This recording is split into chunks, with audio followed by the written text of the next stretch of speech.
I pledge allegiance to the flag of the United States of America and to the republic for which it stands, one nation, under God, indivisible, with liberty and justice for all. Honor the Texas flag. I pledge allegiance to thee, Texas, one state under God, one and indivisible.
Thank you, seniors, for your amazing turnout last night.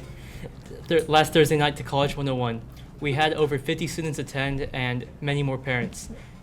The winners of the drawing for prizes are Kane Qualls, Micah Justice, and Dadrian Calhoun. Come to the counselor's office to claim your prize. Do you wonder what UIL academics is? Come to a meeting to find out. The meeting will be Tuesday, October 8th at 3:30 in the library. We have events in all core subjects as well as business, journalism, and theater.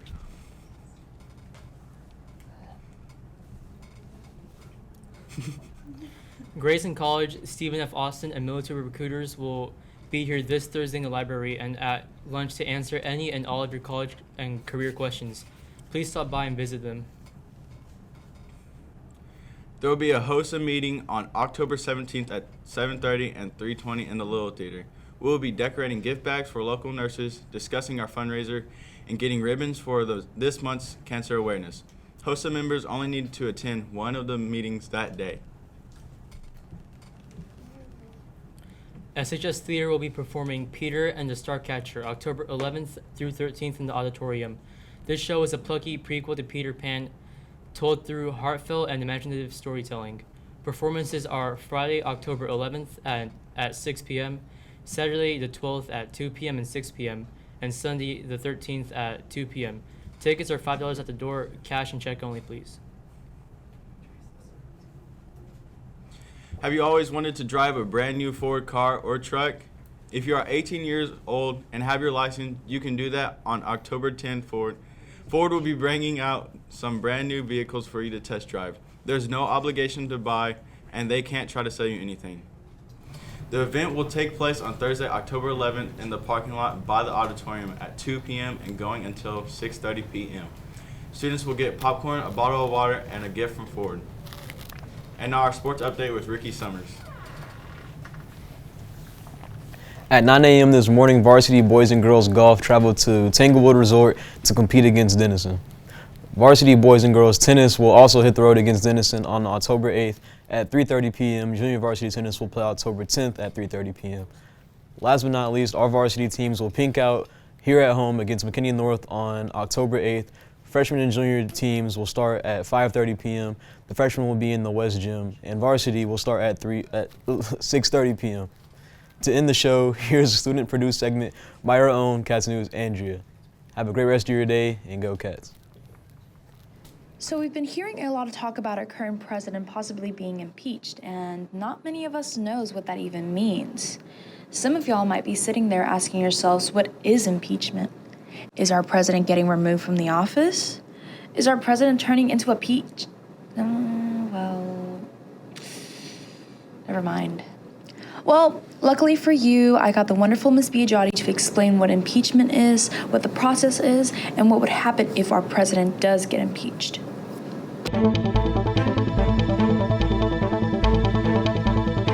Okay, so impeachment. Most people, when they think of that word, they think immediately the president gets removed from office.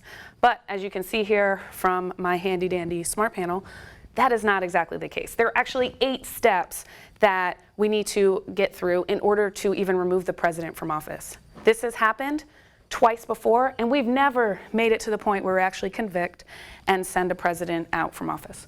So first step is somebody from the House of Representatives needs to bring up a resolution to impeach the president. And we are currently right here in step 2. The Judiciary Committee, a small part of the House, actually has to investigate and decide if they are going to bring up charges and write up articles of impeachment.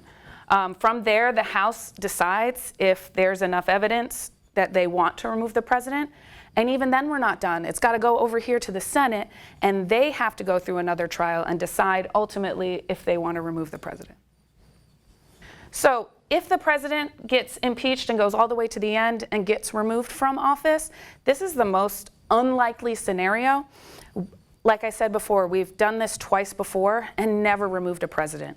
But if he does get removed from office, our vice president would take over. And if the vice president wasn't available, the next person in line is the Speaker of the House.